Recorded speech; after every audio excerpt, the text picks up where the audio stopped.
Assalamualaikum warahmatullahi wabarakatuh. Saya Dewi Elsa Putri. Saya ingin menjelaskan tugas saya, yaitu menjelaskan kode dari mata kuliah Big Data Analytic. Nah, yang pertama saya ingin menjelaskan yaitu upload APK ke Colab.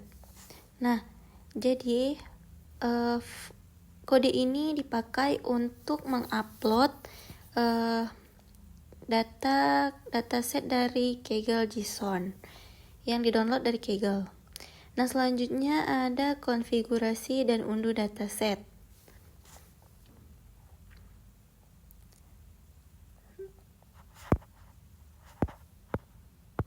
Yaitu pertama ada import OS. Nah, import OS itu untuk memanipulasi sistem file, misalnya membuat folder, checkpad, dan lain-lain. Kalau mkdir ini, dia untuk perintah shell Linux untuk membuat folder Kaggle ke dalam direktori home. Nah, setelah itu ada cpkaggle. Nah, cpkaggle ini itu untuk menyalin file Kaggle yang sudah kamu upload ke lokasi Kaggle-nya. Kalau Cmod 600 ini, dia untuk mengatur izin file agar hanya user sendiri yang bisa membaca atau menulis file itu. Nah, terus ada Cmod. Maksudnya ada Kaggle database download ini. Itu untuk mendownload dataset dari Kaggle tersebut.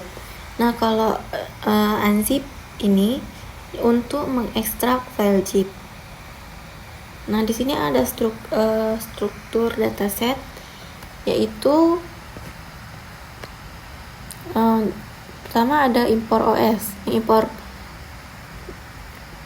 itu sama seperti yang di atas, untuk berinteraksi dengan file dan folder di sistem operasi.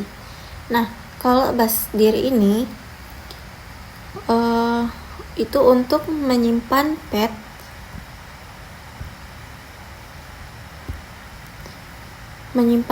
ke folder utama dataset gambar dalam variabel basdir ini. Nah, setelah itu ada kategoris ini. Itu untuk mengambil daftar semua folder dalam direktori Plain Village. Kalau print ini untuk menampilkan jumlah kategori penyakit atau tanaman yang tersedia. Contohnya 5 kategori pertama.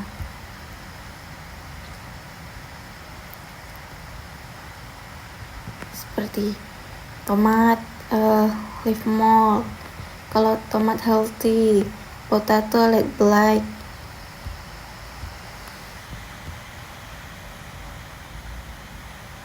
Nah, ini hasilnya, kategori penyakitnya. Nah, di sini selanjutnya ada visualisasi sampel data.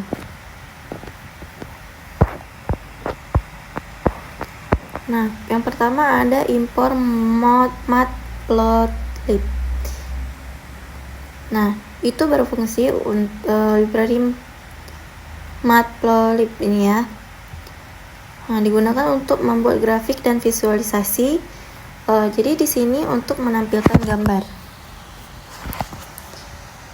Nah, kalau import ini, import matplotlib image as emping. Ini untuk membaca file gambar seperti JPEG atau PNG ke dalam bentuk array NumPy. Nah, Kalau import random ini untuk memilih elemen secara acak dari daftar seperti memilih kategori dan gambar. Nah, selanjutnya ada kategori random yang ini. Nah, itu memilih satu kategori penyakit tanaman secara acak dari daftar kategori. Misalnya dari kategori Python, salin edit, kategori tomat, leaf mold, gitu. Nah, kalau folder path ini untuk mengambil daftar semua nama file gambar di dalam folder kategori yang dipilih. Nah, kalau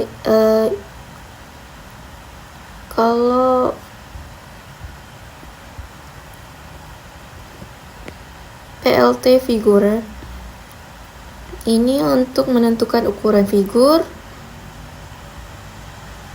dalam satuan inci atau 10 inci lebar kali 5 inci tinggi, begitu.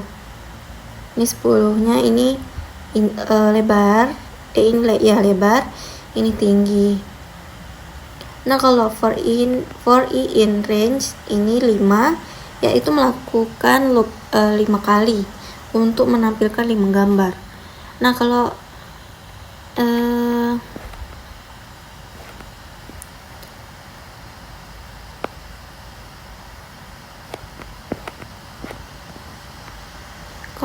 PLT show ini itu menampilkan semua plot gambar sekaligus dalam satu figur. Gitu. Nah, di sini ini adalah gambar sesuai yang di sini dia meminta mengeluarkan 5 gambar. Nah, jadi yang keluar di sini ada 5 gambar dengan ukuran tinggi lebarnya 10 dan tingginya 5. Selanjutnya ada preprocessing dan load data.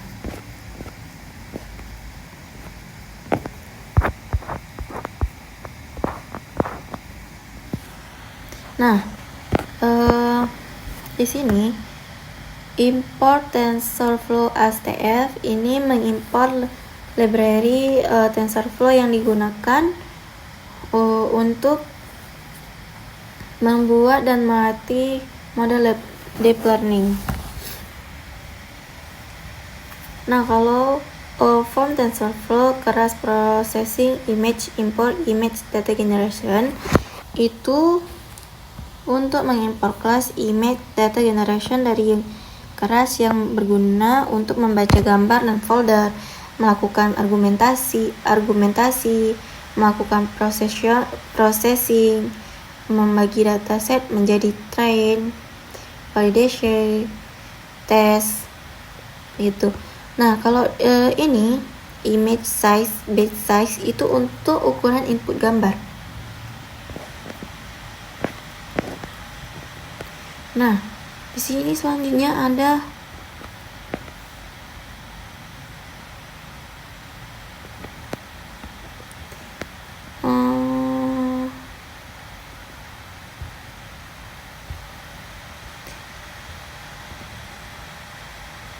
rescale ini. Nah, itu untuk menormalkan pixel dari 0 sampai dengan 255 menjadi 0 sampai 1 agar model cepat belajar. Nah, kalau validasi split ini itu untuk memisahkan 20% data sebagai validasi dan 80% untuk training.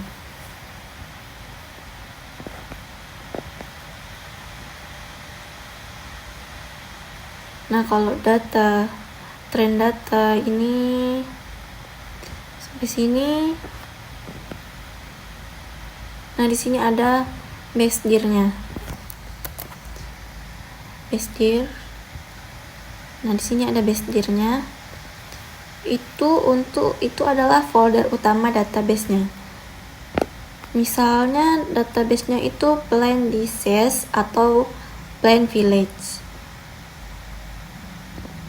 Nah, di sini ada target size.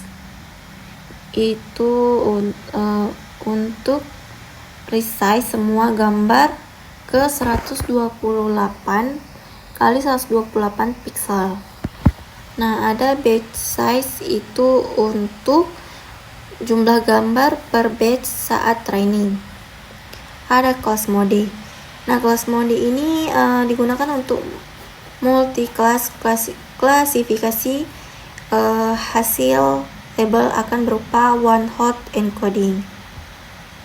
Nah, di sini ada subset.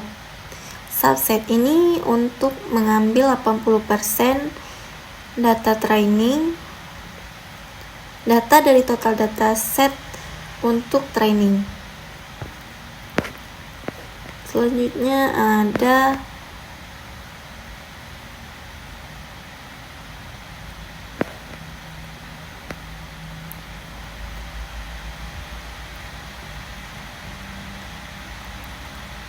Nah, ini sama saja seperti yang di sini. Penjelasannya sama. Nah, selanjutnya ada buat dan melatih model CNN.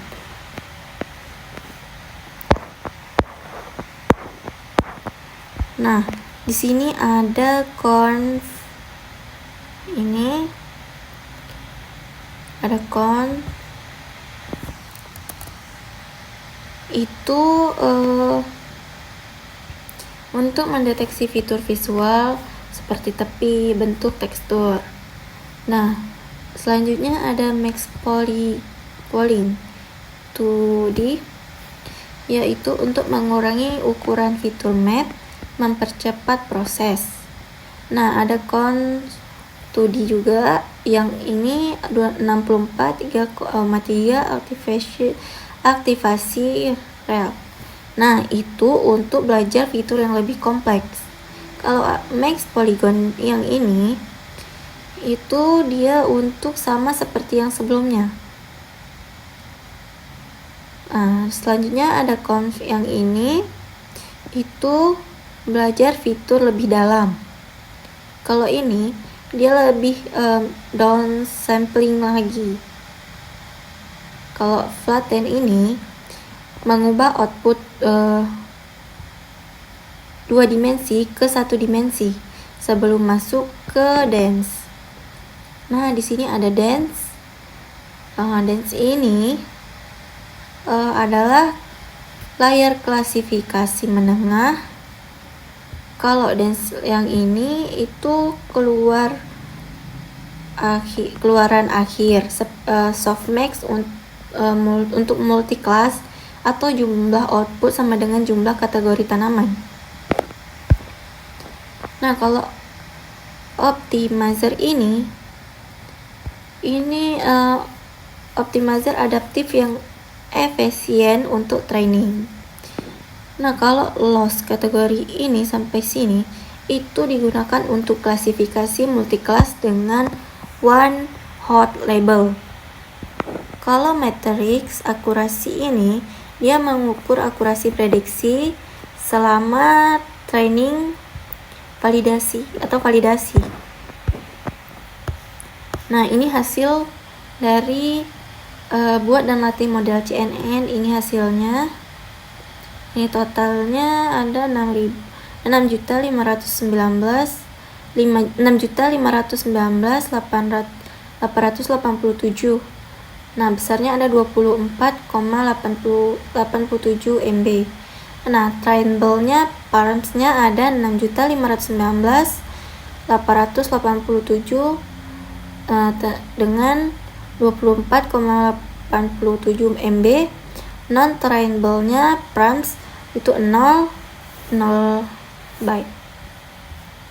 Nah, selanjutnya ada training model. Nah, training model ini ada di train data. Saya jelaskan di train data itu data gambar dan label untuk melatih model. Ini adalah hasil dari image data generator atau subset sama dengan trainingnya. Nah, kalau validasi ini untuk mengukur akurasi model di luar data training, tidak digunakan untuk belajar, hanya untuk evaluasi saja. Nah, kalau epoch 5 sama dengan 5, jumlah siklus atau putaran penuh, model melihat seluruh data latih. Dalam hal ini, proses akan diulang 5 kali. Nah, seperti ini. Ini yang pertama, yang kedua, yang ketiga, yang keempat, dan kelima. Ini 1, 2, 0. Ini dimulai dari 0. 0, 1, 2, 3, 4, dan 5. Nah, selanjutnya ada evaluasi akurasi. Apa itu evaluasi akurasi? Yang pertama ada di apa itu evaluasi akurasi? Evaluasi akurasi itu melihat bagaimana akurasi model meningkat dari waktu ke waktu atau per epoch. Nah, yang kedua ada menilai apakah model belajar dengan baik dari data latih dan generalis ke data validasi. Nah, di sini kita akan menjelaskan kodenya. Yang pertama ada PLT plot history. Nah, yang ini baris pertama. Nah, itu plot grafik akurasi saat training dari setiap epochnya. Kalau yang PLT yang baris kedua ini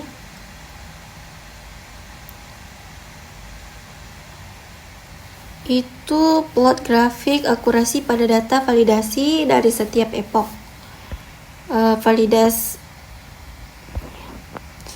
Nah, kalau PLT Legend ini dia menambahkan label pada garis grafik atau train ACC versus full ACC. Nah, kalau PLT X label epoch ini adalah grafik train